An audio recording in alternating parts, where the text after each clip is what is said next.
antes que nada agradecerle a la gente de México, nos han hecho sentir como en casa realmente y estamos maravillados con lo poco que hemos visto de esta ciudad.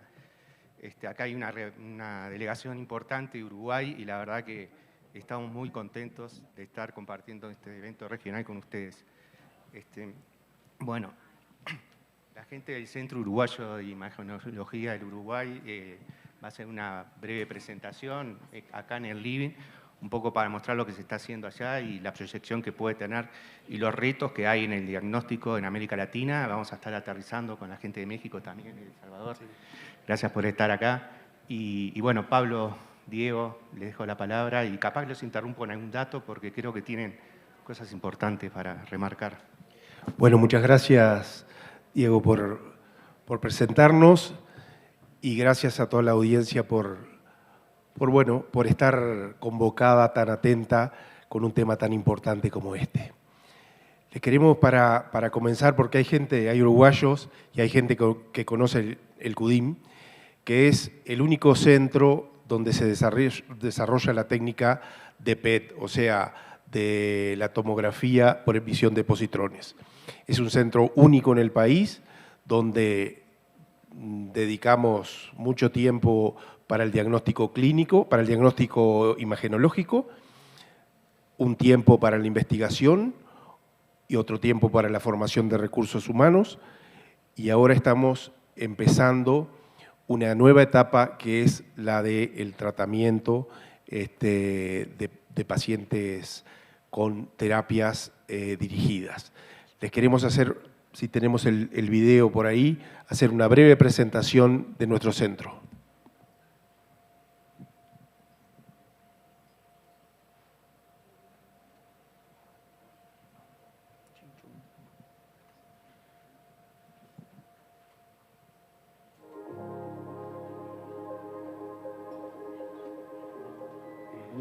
Es una institución de derecho público no estatal. Tiene como cometido brindar asistencia a la población en forma de monitoreo, de diagnóstico y de tratamiento a través de técnicas vinculadas a su especialidad, el desarrollo en la investigación clínica y biomédica y la formación de recursos humanos. Sin lugar a dudas, el CUDIM puede considerarse un centro de vanguardia en la medicina nuclear. Contamos con 3 equipos PET-CT únicos en el país. Con un resonador 3 Tesla, que es el único en el Uruguay y es de los pocos en Latinoamérica. Contamos con el equipamiento, infraestructura y el gran equipo humano técnico para realizar estos estudios.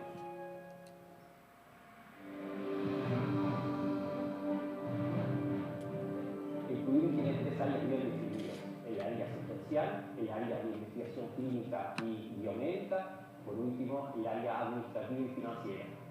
La medicina nuclear se sustenta en una tríada que son 3 componentes fundamentales: componentes productivos, componentes de radiofármacos, sustancias a inyectar al paciente, que posibilitan finalmente concluir en un diagnóstico. En el CUDIM todos los días trabajamos más de 80 personas para llevar adelante la asistencia de los pacientes y el desarrollo del centro. Contamos con equipos de trabajo conformados por los mejores profesionales.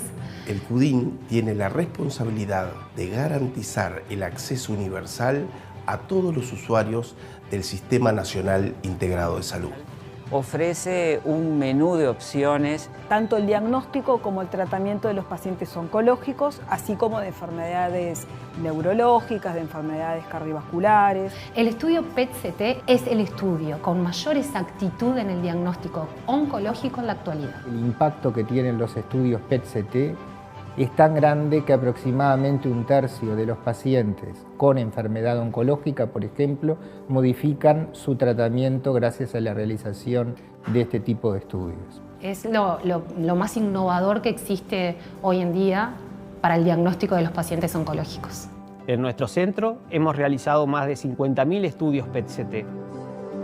También acá tenemos varias colaboraciones con facultades e institutos científicos y eso permite aplicar y sumar conocimientos como para el desarrollo de nuevas técnicas, de nuevos programas, y yo creo que eso es un gran diferencial de nuestra institución con el resto de las instituciones de salud del país. En CUDIM tenemos una radiofarmacia en la cual hay tres áreas netamente definidas con responsabilidades y objetivos distintos. Un área de producción, un área de control de calidad y un área de investigación preclínica. En la actualidad, el CUDIM es un centro de referencia de organismos muy prestigiosos como el Organismo Internacional de Energía Atómica de Naciones Unidas. El CUDIM es un capital valioso para nuestro país y debe de estar al servicio de todos los uruguayos. Tenemos el desafío de poder llegar a todos los pacientes que necesiten de nuestras técnicas. Queremos que todas las personas tengan igualdad de condiciones.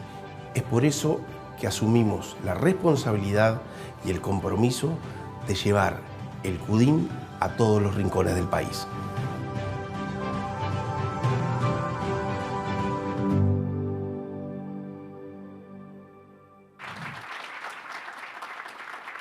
Qué compromiso, ¿no, Pablo? Esta última frase tuya es fuerte, o sea, del país y también de la región, capaz en algunos países, pero creo que tenés bastante para decir ahora sobre eso. Sí, sin duda.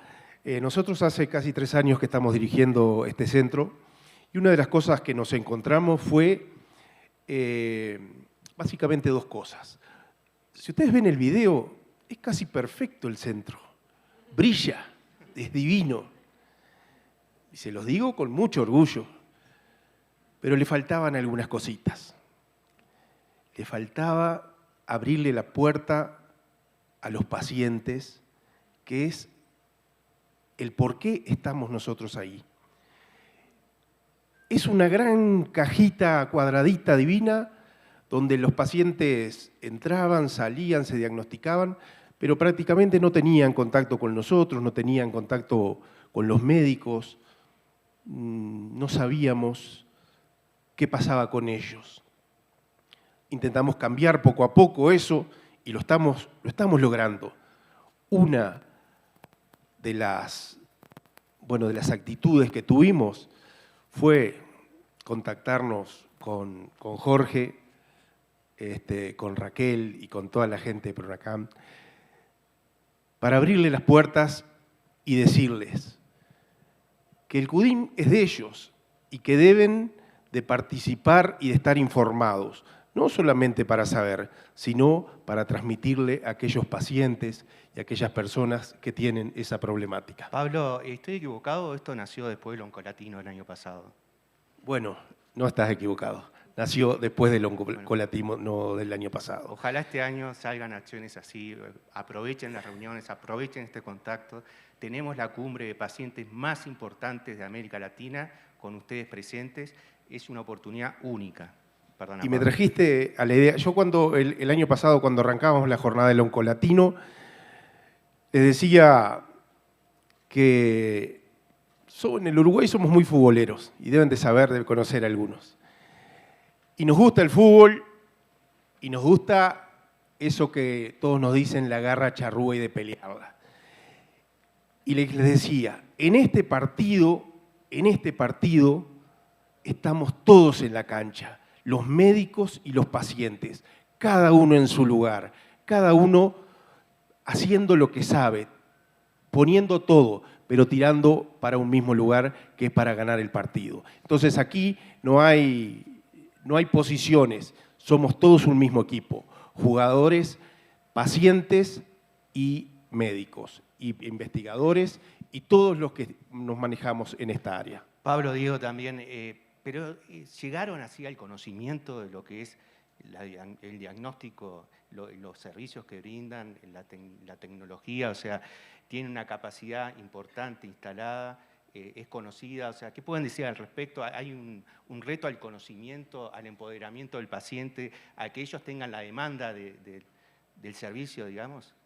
Sí, hola, buenas tardes, no sé qué hora es. Sí, nosotros, uno de los retos que teníamos era identificar cuáles son las barreras de acceso que tenían los pacientes uruguayos a la técnica. Obviamente lo primero que pensamos, y ha surgido a lo largo de la exposición hoy, que el precio, el acceso, la limitante económica, era una barrera. El doctor Duarte, entonces, uno de los cambios que implementó la dirección fue eliminar esa barrera de acceso. Como decía Marisa hoy, Uruguay tiene un Fondo Nacional de Recursos que financia una gran parte de los estudios y el resto se cubren en CUDIM. Entonces, el precio dejó de ser una barrera limitante para el acceso de la población en Uruguay. Ahora, uno diría, bueno, perfecto, yo vengo del área financiera. Si el precio no es una variable, la cantidad de estudios se tendría que haber multiplicado enormemente y, sin embargo, se mantuvo constante, no hubo cambios. Entonces, ahí fue donde nos empezamos a investigar qué pasaba, por qué no teníamos mayor cantidad, mayor volumen. Y ahí es donde los invito a una reflexión personal, porque nos metimos a investigar cómo desde la economía conductual los propios pacientes a veces cometen sesgos cognitivos que impiden abrirse hacia nuevas tecnologías, hacia nuevos tratamientos, ni que hablar. Y ahí fue donde empezamos a analizar el tema en CUDIM y empezamos a ver algunos que se cometían. Por ejemplo, veíamos una inequidad de acceso en lo que era población del interior de Uruguay versus Montevideo. El sesgo a favor del status quo, a mantenerse cerca de su hogar, impedía que se acceda a nueva tecnología. Quizá en otros países pase lo mismo. Entonces, esa es como una reflexión que cada uno se tiene que llevar, que a veces el sistema puede poner todo sobre la mesa y eliminar todas las dificultades, pero hay una parte que nos toca a cada uno, ya sea como pacientes o futuros pacientes, que tenemos que reflexionar para hacer uso del máximo posible de lo que el sistema nos ofrece. A veces no es solo exigir más plata, exigir algo, sino también reflexionar cada uno de nosotros hacia dónde tenemos que ir. Diego, ustedes tienen una diapositiva para compartir con información interesante sobre inversión, también sobre el impacto que tienen estos estudios que ustedes realizan sobre la calidad de vida o la proyección de en los tratamientos. ¿Eso lo podemos compartir un poco, Diego, ahora? Ahí está por ahí. Sí, un mínimo. A ver, permiso. ¿Sí?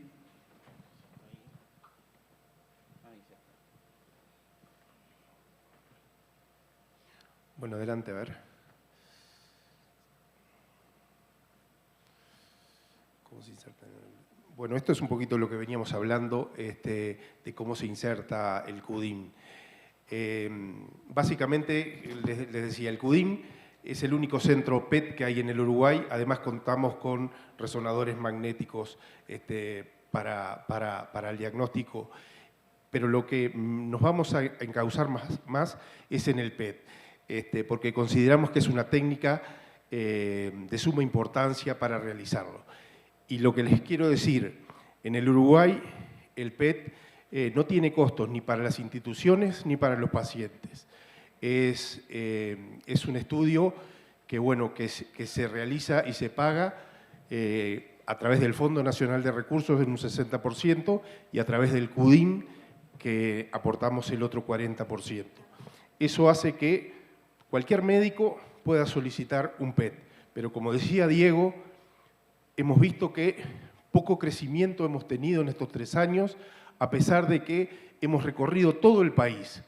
Primero reuniéndonos con los médicos y después con las asociaciones de pacientes que nos acompañaron y nos dieron la mano para tomar fuerza y poder decirle a la gente, ustedes tienen a la mano este estudio, úsenlo, no les cuesta nada. Les cuesta al país, sí, pero el país quiere invertir en esto, porque tenemos que invertir en diagnóstico y no en tratamiento. Después nos sale mucho más caro el tratamiento que el diagnóstico. Entonces, el dinero no es un problema para el ciudadano uruguayo para realizar esta técnica. Y sabemos que una tercera parte de los pacientes que se realizan un PET a veces cambian y varían el tratamiento que están recibiendo. Pablo, perdona, ¿puedes ¿Sí? repetir eso? Me parece un dato impactante. Sí, que una tercera parte de los pacientes, porque el PET no solo sirve para el diagnóstico, también sirve para la estadificación. Entonces, una tercera parte de aquellos pacientes que están recibiendo un tratamiento, haciéndose un PET, a veces dicen, bueno, esto no anda, no está funcionando, vamos a tener que buscar otro tratamiento, otra forma de encarar el tema. Entonces, lo que hemos tratado de hacer es llegar a todos los médicos, llegar a todos los pacientes y decirles, usen esta técnica que es disponible para ustedes. Entonces, nosotros hemos trabajado también en los tiempos para reducir los tiempos de espera. Un PET no demora más de 48, 72 horas después que es solicitado para ser realizado. Y después que se lo realiza, el informe no demora más de 3 o 4 días en estar pronto. O sea que en una semana, yo siempre les digo, en una semana tenemos que resolverle el tema al paciente, porque los minutos para la angustia que tienen los pacientes con cáncer es de suma importancia. Y eso tiene que ver también con la humanización de la medicina. Nuestros desafíos. Bueno, esto es el desafío que empezamos después del Oncolatino el año pasado, de seguir de la mano de los pacientes con cáncer para, escucharlos, porque ellos son los que tienen el problema. Nosotros tal vez tenemos las soluciones, pero como decía Jean-Claude, si no sabemos cuál es la solución, seguramente tendremos el teléfono del que tiene la solución. Y eso es muy importante. Otro casamentero. Debemos aumentar el uso de la técnica, reducir sesgos cognitivos de los pacientes para la información y la educación y trabajar con las organizaciones de los pacientes, ni que hablar. Desafíos de la región. Y aquí Diego les va a contar un poquito, que son bien interesantes estos datos. Y les quería decir una cosa, el número sí lo que hemos visto. Cuando entramos a la dirección, el 70% de los pacientes que se hacían PET correspondían a la capital, a Montevideo, el 70%. El 30% restante eran del resto del país. Hoy ya, a 2 años y medio, tenemos un 50 y 50, o sea que nuestro trabajo ha dado fruto. 50% de la capital, 50% del resto del país. Muchas gracias.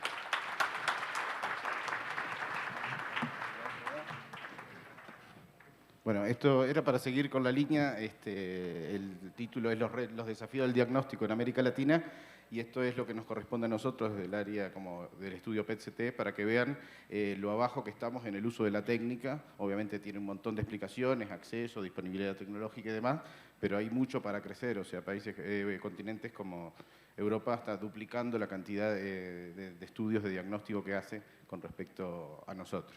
Obviamente que esto no se distribuye todo igual, hay cambios entre los distintos países y bueno. Diego, ahí creo que hay un dato muy importante, yo no veo acá la diapositiva, sí. Pero ¿cómo está la región Latinoamérica? Está en penúltimo lugar en inversión en realización de estudios estamos penúltimos, a ver, ¿qué es penúltimos, viene África enseguida atrás de nosotros, y después, bueno, en gasto sí, que es esta diapositiva, que se los traduje mejor en este gráfico, que hoy la doctora de FEMAMA, que no la veo por acá, hizo referencia al gasto en tratamiento, diagnóstico y terapia, como si lo midiéramos como un continuo, una línea recta de prevención, diagnóstico y terapia. Vemos que América del Sur es el que más invierte en tratamiento. Entonces, a diferencia donde deberíamos pasar la inversión a la prevención y el diagnóstico, más que nada la prevención, hoy por hoy somos el continente que menos en esa relación de gasto tiene en cuanto a prevenir y diagnosticar. Perdón, Diego, repetí eso y congelemos esta imagen porque me parece muy importante. Hoy por hoy somos el continente... Sí, que más gasto, de la torta del gasto en salud, el 43%, están los datos en este anterior, se lo lleva el tratamiento en lo que refiere a América del Sur. O sea, obviamente también están unificados los datos, hay un poco de variación entre los distintos países, pero en el aglomerado, y acá estamos de todo el continente, tenemos que verlo en el total. Pero en diagnóstico estamos... En diagnóstico somos el que menos gasta casi, 17%, junto con África y Oceanía. El resto tiene mayor inversión, 19, 20, 21. Y obviamente que en prevención, ni que hablar, que somos también de los que menos gasto en prevención tenemos, de lo que es el 100% del gasto en salud. Ahí está, era eso. No, creo que acá queda algo muy claro. O sea, uno de los lemas que más me gusta del Oncolatino es construyamos el paciente 2030 hoy. ¿Y qué significa eso? Todo un desafío de acción, de no esperar, de todo lo que podamos hacer hoy, hacerlo, tanto en prevención como en diagnóstico, como en tratamiento, como en rehabilitación. la doctora Marisa Facino siempre me corrige que marque todas esas áreas. Pero construyamos el paciente de 2030 hoy y en el diagnóstico hay mucho por hacer, lo estamos viendo. América Latina está casi igual que otros continentes que realmente en otras realidades no es así. O sea, hagamos algo la voz, me parece. Y una de las voces que queremos oír hoy, muy especialmente, es la de la doctora Lisette de El Salvador. Y sobre todo, me gustaría manejar con ella el tema de los tiempos y el acceso. Un poco así tiene un panorama. Bueno, muchísimas gracias por la invitación. Como ustedes podrán observar, este día quizás empecé un poquito, como les dijera yo, intimidada, ¿no? Imagínense este panel aquí, ¿verdad? Somos minoría las mujeres en este panel, ustedes, ¿no? Segundo, imagínense que están hablando de técnicas, por ejemplo, como la del doctor, que tiene 23 años, que podemos decir de innovación, que todos sabemos que la palabra innovación es lo que nos ha traído, ¿no?, a este oncolatino de paciente 2030. Pero yo les vengo a hablar no de una técnica reciente, sino de una técnica que incluso del siglo XIX, del siglo XX, pero que ha pasado por toda la etapa del tiempo. Es decir, de una técnica vieja, pero buena, como muchas de las que estamos ahora aquí, ¿verdad? Vieja, pero buena. ¿A qué me refiero realmente yo este día? Me refiero al diagnóstico de anatomía patológica. El diagnóstico de anatomía patológica ha estado presente en la prevención y el control del cáncer desde hace años. Muchos de nosotros iniciamos nuestras carreras en la prevención y el control del cáncer hablando de la citología del Papa Nicolau. Imagínense ustedes hace cuántos años, ¿verdad?, que se ha desarrollado y se ha venido utilizando esa técnica. Y aún hoy, ¿verdad?, en la época de la patología molecular, donde muchos programas de diagnóstico ya están utilizando pruebas moleculares, también hay grupos de edad que van a seguir dependiendo de la citología o el Papa Nicolau para detectar las lesiones del cáncer cervicuterino. Así es que no tengo por qué sentirme intimidada yo porque traigo el peso del tiempo, ¿verdad? El peso de que es una prueba que ha estado accesible para todas las personas, ¿verdad? Casi en la técnica que ha sido utilizada, que es la convencional con hematoxilina eosina, todavía nos sigue funcionando muy bien hoy. Es fundamental en el diagnóstico del cáncer. Con él podemos dar datos que no se pueden dar, ¿verdad?, a pesar de que es una fabulosa técnica el PET, pero que nosotros podemos verle cara a cara al tumor, tanto la parte macroscópica como la parte microscópica.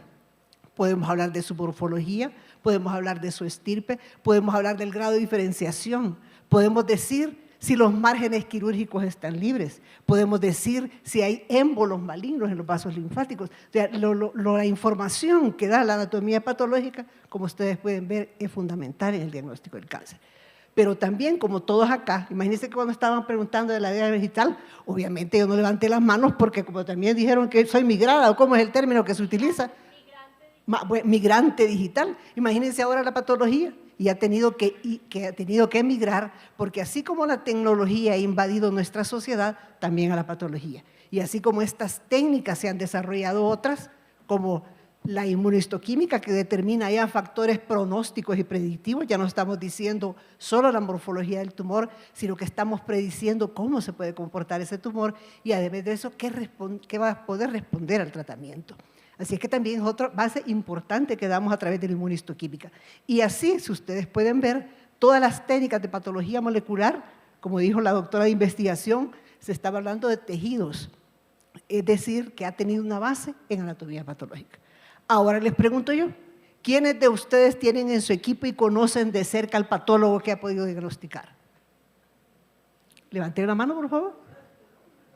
1, 2. Entonces también somos minoría, ha sido aquel profesional que nadie conoce que existe, pero que es fundamental. Y así es que desde entonces, ¿verdad?, aquí no estamos hablando de una mujer empoderada, sino de un patólogo empoderado. ¿Por qué? Porque es una técnica fundamental en el diagnóstico. Ahora bien, ¿tenemos todo el mismo acceso a eso? Pues no.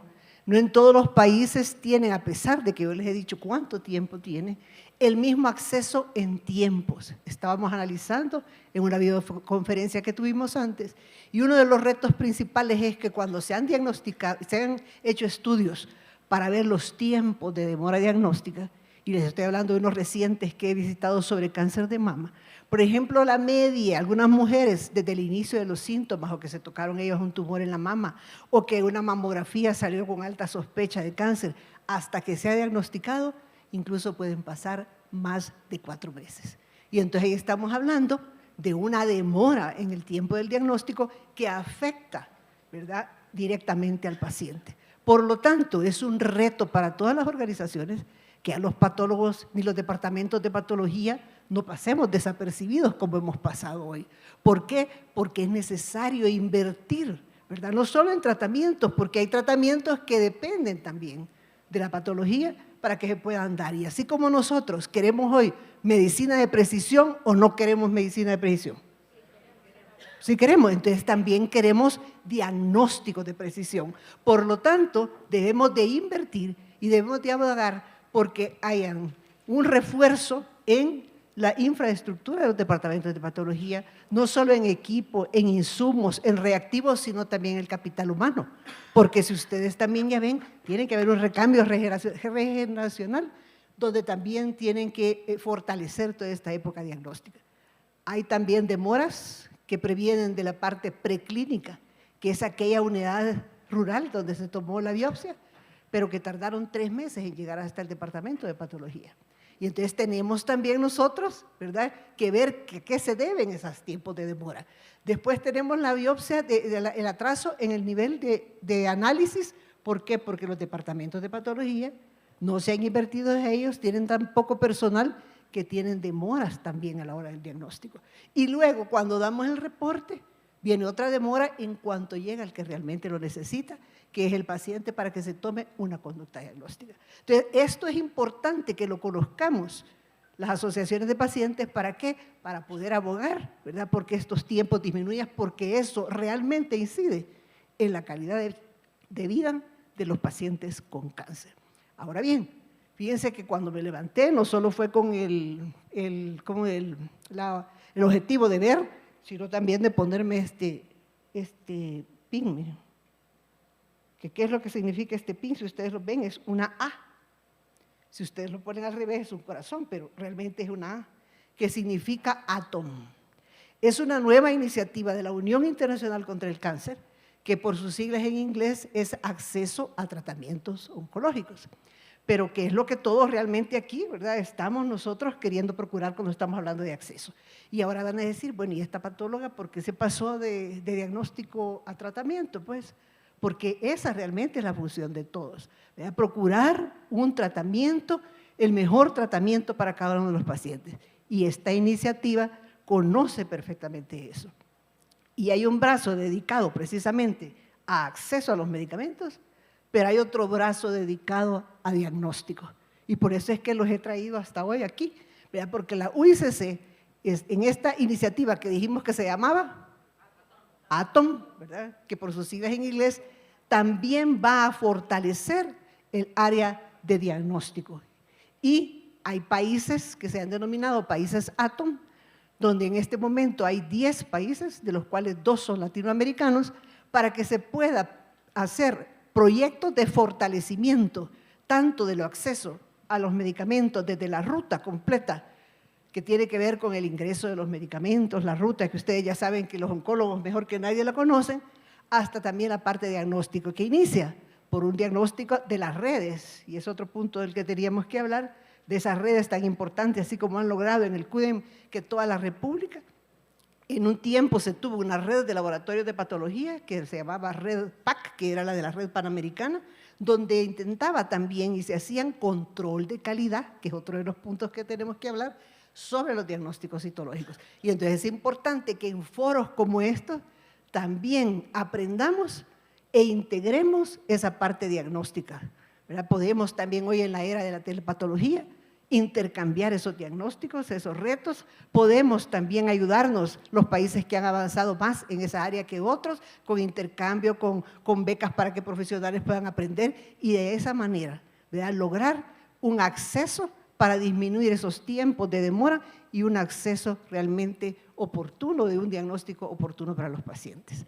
Así es que solo me falta decirles que El Salvador Es uno de los países. Le iba a preguntar ¿verdad? eso, doctora. ¿El Salvador y qué otro país? En este momento solo El Salvador, en otro país está en Asia y en el otro está en África, pero en este primer momento solo estamos 3 países, ¿verdad? Y entonces somos El Salvador, el país que ya está trabajando para que se pueda, ¿verdad? Decidir cuál es, ¿verdad? El mejor objetivo, más bien la mejor intervención para que otros países también puedan beneficiarse de lo que vamos a hacer nosotros allá en mejorar ese acceso a tratamiento, que tiene que ver también con la parte costo económica y tiene que ver también con mejoría del diagnóstico. Así es que ya ven que no me intimidé, tenía mucho que contarles.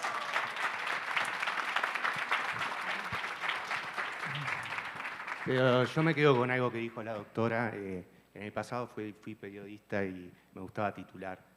Y queremos diagnósticos de precisión. Creo que ese es el titular, uno de los titulares de hoy. Y en ese sentido también quiero preguntar al doctor Santos, gracias por estar acá, doctor, un gusto tenerlo, sobre el tema de calidad de los diagnósticos, de los centros de calidad, ¿qué nos puede decir? Sí, gracias. Bueno, primero que nada, gracias por la invitación, felicidades por este segundo, ¿sí? Sí, segundo. El segundo, porque si entendí bien, en el primero, Oncolatino compartió información, generó una acción donde se relaciona CUDIM, es lo que entendí, y se implementó esa acción, y luego que se implementó esa acción se dieron cuenta que no nada más era implementar la acción, sino que tenía que interactuar con el entorno para poder instar a que se aprovechara de mejor manera esos recursos. Y esa es la calidad. La calidad, uno de los principios de la calidad es la interacción de las partes, es como la vida misma, es un principio, miren. La interacción de las partes puede más que la sumatoria de ellas. Pues así funciona el cuerpo humano, ¿no es cierto? Bueno, entonces, como se generó ese mecanismo donde se comparte información, se genera una visión y deriva en una acción y se implementa, yo voy a contestar esa pregunta describiendo una visión que ojalá y la acción que derive es que en la tercera reunión de Oncolatino, todos los países que participen en las agrupaciones nos traigan estas mediciones que puse en 2 hojas porque me pidieron ser específico, entonces las traigo en 2 hojitas de medio párrafo, las voy a dejar aquí para que ojalá y las organizaciones puedan buscar esa información y la compartan. Y no solo compartan si pudieron medir, sino también qué hicieron para mejorar las mediciones y cuál es el nivel de interacción que tienen con las autoridades. Mire, vamos a describir una visión. Todos los países latinoamericanos soñemos con que son sociedad y gobierno en conjunto capaces de establecer mecanismos que resulten en lo siguiente. Los indicadores adecuados son aquellos de utilidad para contribuir con la definición de una visión que voy a decir. Soñemos. Imaginémonos que visualizamos un sistema de salud en el cual se detecta la enfermedad en etapa clínica temprana. 80%, voy a poner ejemplos como cáncer de mama y cervicuterino, 80% y más en etapa clínica 0 y 1. En nuestro país solo lo logramos al 30%. Lo tenemos documentado. Podemos compartirlo. ¿Se imaginan un foro de todos los países? Yo soy así. Bueno, otro, un sistema nacional de salud donde se inicia el tratamiento en un intervalo no mayor a 12 semanas a partir de la fecha del tamizaje o la identificación de los síntomas. Eso solo lo logramos en menos del 15% de nuestro país. El estándar, la meta, la ilusión, el sueño es que sea en el 95% que caigan en ese rango o menor. ¿Por qué? Dios, estamos hablando de cáncer, no de cualquier cosa. Cada etapa clínica avanza, ya sabemos, en 2 o 3 meses, dependiendo de cada tipo de tumor. Soñemos con un sistema de salud donde se logren coberturas en más del 90% en la prevención primaria, en vacunación contra el virus del papiloma humano. Nosotros íbamos bien el COVID y lo que sea, pero ahorita no estamos vacunando. ¿Se imaginan eso? Tamizajes, 90%.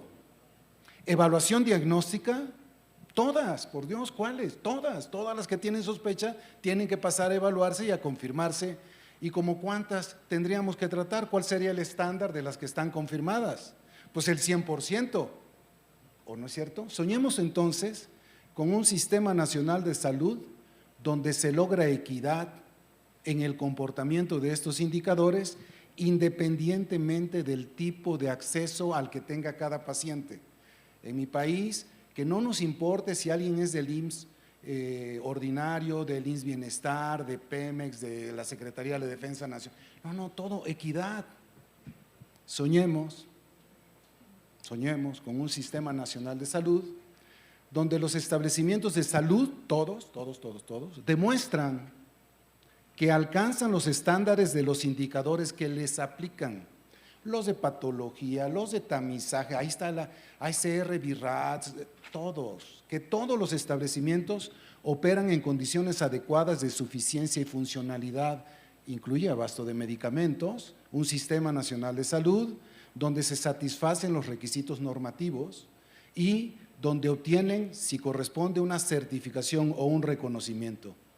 Soñemos con que podemos lograr un sistema de salud con esas características porque creemos, con fe, es una creencia, que si eso lo logramos o si todo lo que hacemos lo dirigimos hacia allá, pues vamos a poder replicar los porcentajes de sobrevida documentados por las mejores prácticas y vamos a incidir favorablemente en las tendencias de mortalidad, ¿o no es cierto? Y entonces nuestros pueblos nos van a decir, gracias por existir, gracias porque has hecho que se escuche mi voz. Doctor, una sola cosa. Si cambiamos el verbo, en vez de soñemos, construyemos, para unirlo más con la filosofía de esta actividad, construyemos, actuemos. Todas estas frases que ha dicho, esta visión que ha dicho el doctor es muy importante como para asociarla más al construir, a la dinámica. Es excelente, doctor, lo que está diciendo, solo esa palabra. Ojalá y se pueda, ¿no? El hacer, ¿no? El Deming, ¿no? El ciclo de Deming, ¿no? ¿No es cierto? Planear, hacer, en fin. Ok. Entonces ya voy a cambiar de imaginar. Este es lo último, son 3 líneas. No imaginemos, hagamos que sea posible, hagamos que la próxima vez que nos reunamos, compartamos información que nos permitió medir estos indicadores que voy a dejar aquí en la mesa.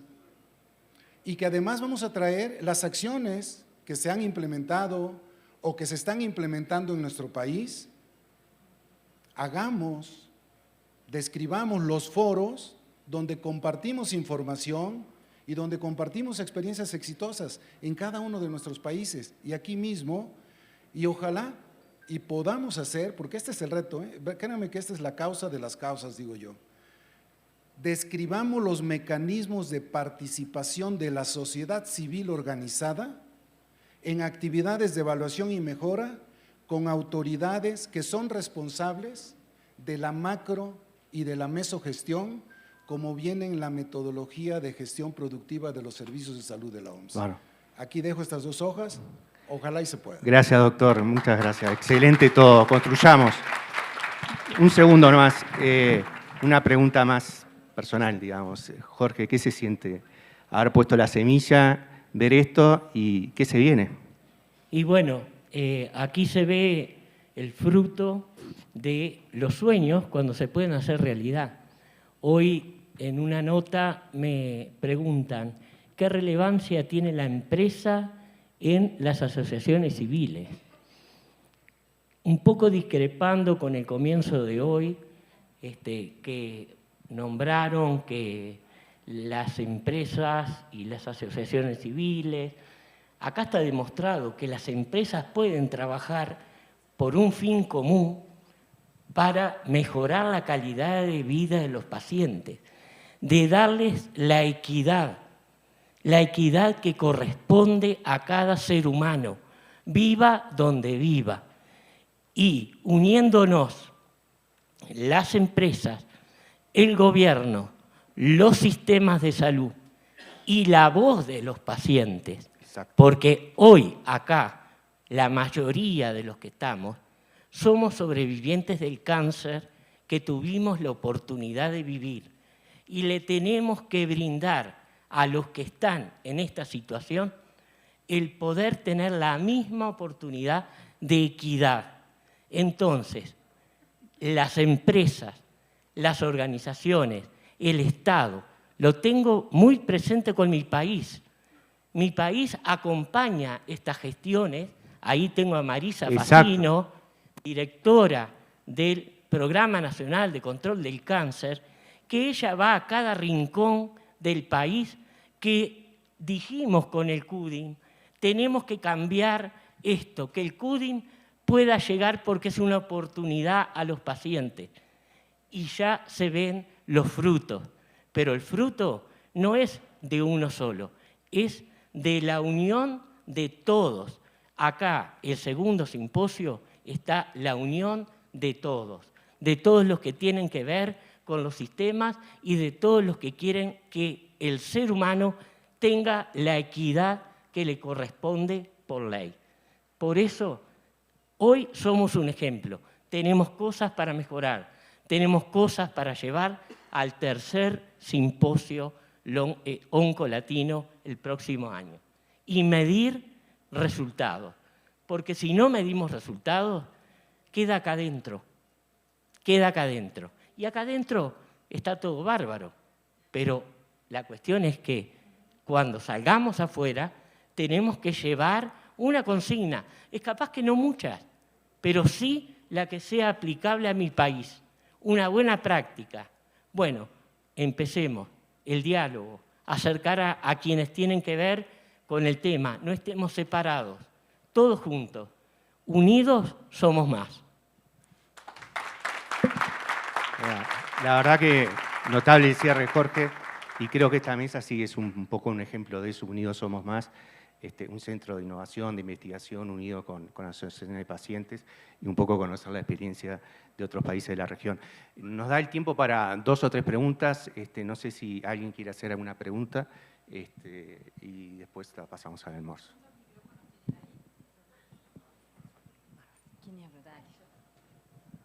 Bueno, ¿cómo están? Genial esta mesa. Una reflexión y 2 breves preguntas. Con lo que dice Jorge respecto de si se puede trabajar con las empresas, el tema es que las organizaciones tenemos que tener clarísimo cuál es el objetivo y el foco y que no sea el objetivo del otro. Eso es algo que tenemos que transmitir. Después, preguntar si saben, deben saber por ahí, por qué se hace mayor inversión en tratamiento y no en prevención o promoción de la salud. Y la última, si hay algún estudio que indique, en cuanto al diagnóstico, la detección precoz, si hay alguna información sobre la población trans, si continúan haciéndose, por ejemplo, el PAP o los estudios de próstata y demás. ¿Quién responde? ¿Por acá? Yo respondo. Respecto a la pregunta del gasto, que es la que me toca a mí, yo hablo de plata. Obviamente que el tratamiento goza de mejor reputación, todos nos queremos curar, no nos queremos enfermar. Diagnosticarnos siempre es más feo que curarnos. Entonces, esa reputación le juega a favor al tratamiento versus a la prevención y al diagnóstico. Esa puede ser una de las explicaciones, obviamente es multifactorial. En América Latina el tema de gasto, la capacidad de pago, el PBI que se gasta en salud en relación al gasto total. Es una bastante abierta, pero yo creo que podemos resumir que tiene mejor reputación ser curados que ser diagnosticados. Esa por ahí, la otra no me acuerdo. Con respecto a lo que hablamos, la prevención tiene que estar ante todo y es un tema de educación, porque muchas veces el cáncer tiene sus consecuencias debido a malos hábitos. Entonces, tenemos que empezar a cambiar la cultura desde la escuela. Entonces, la prevención tenemos que acompañarla desde el principio. Por más que nosotros, asociaciones de pacientes, lo pasamos, lo padecimos, bueno, es capaz que en algo le erramos y lo superamos, pero apuntemos a crear una cultura más sana. Sí, y no sé si es un punto que quieren tocar, pero la prevención desde el punto de vista frío, si se quiere, es económico también, porque trasluce en mucho menos inversión después en la salud, o sea, que se puede destinar a otro tipo de cosas. No sé si en eso quieren decir algo, pero me parece, doctora. Sí, aquí tengo el micrófono, gracias. Bueno, con respecto a prevención, bueno, nosotros somos la Asociación Salvadoreña para la Prevención del Cáncer, entonces comprendo perfectamente el tema.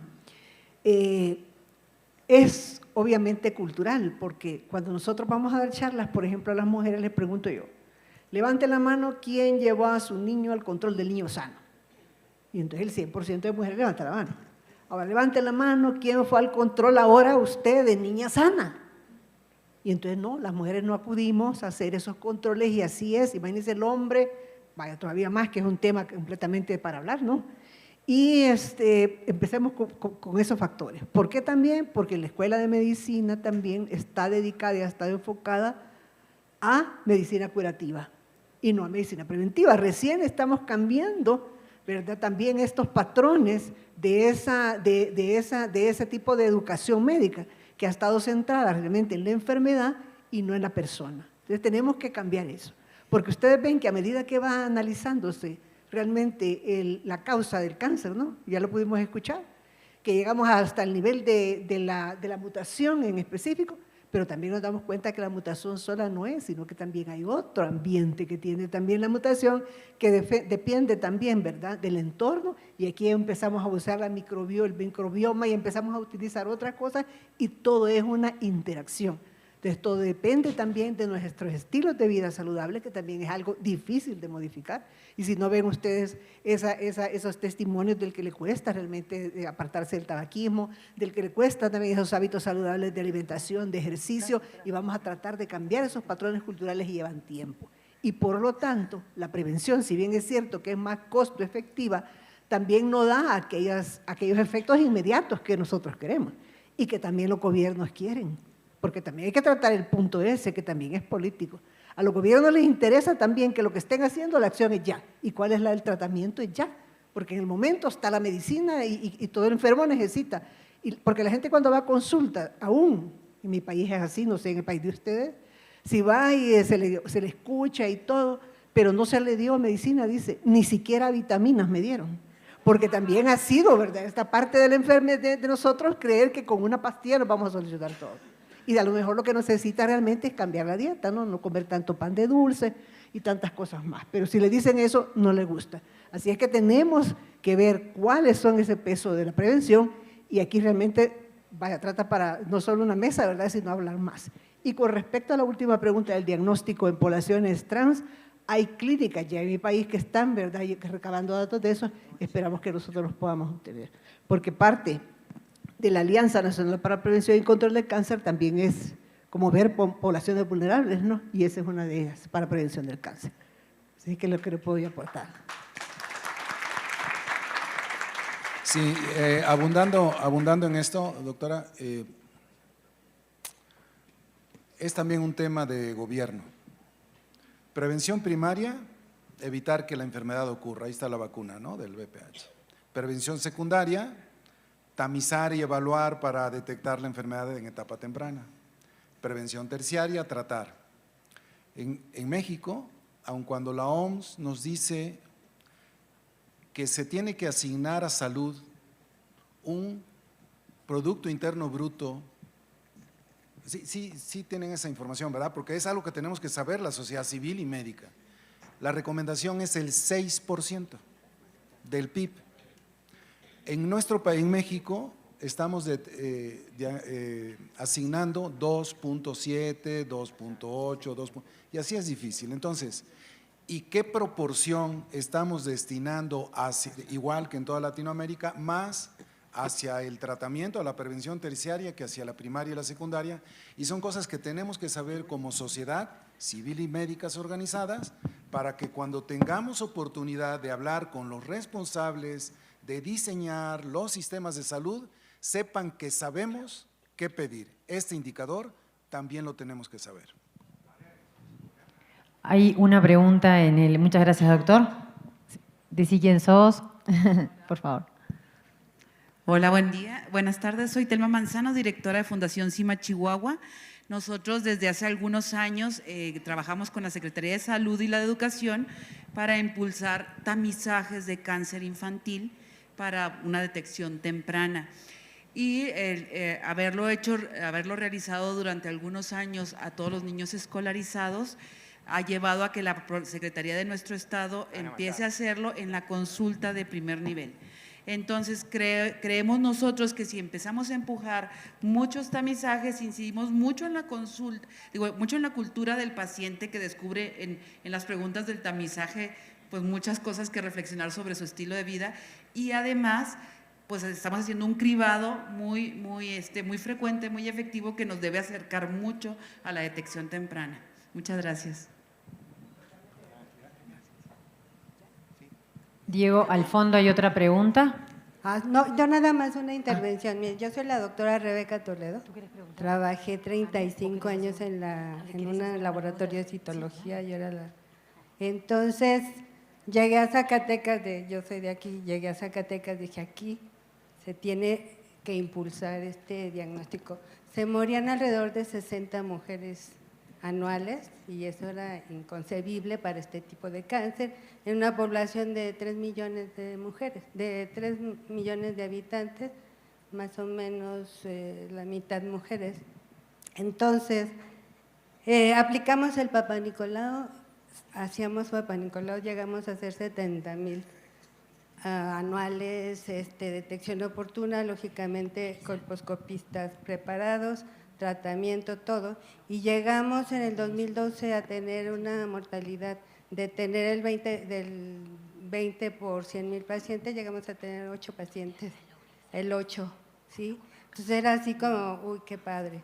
Pero entonces llegan las pruebas moleculares, biomoleculares, y creo que se metieron a fuerza en todo el país, y lo que ocurrió es que las mujeres ya estaban acostumbradas a ir a hacerse su Papá Nicolau cada año. Y entonces tú le dices a una paciente, ¿sabe qué? Va a venir dentro de, no sé, 10 años, 5 años, pero ahorita no tiene nada.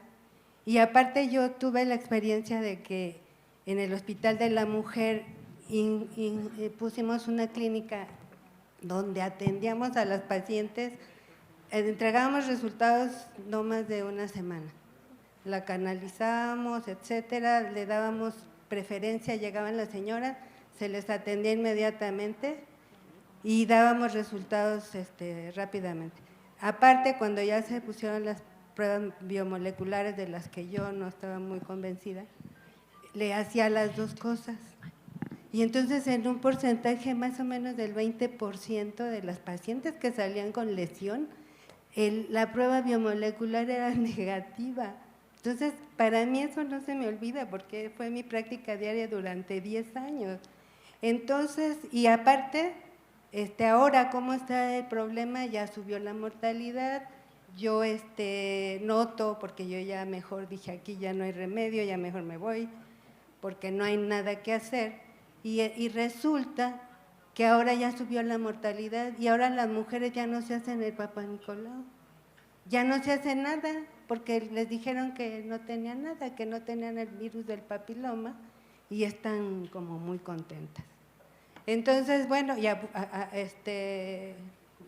lo quería decirles mi experiencia y yo creo que esta experiencia sería bueno hacer investigación, creo que aquí la sociedad civil podríamos pedir que se haga realmente investigación con las mujeres, el por qué ya no se realizan el Papá Nicolau, bueno, ni las pruebas biomoleculares. Gracias.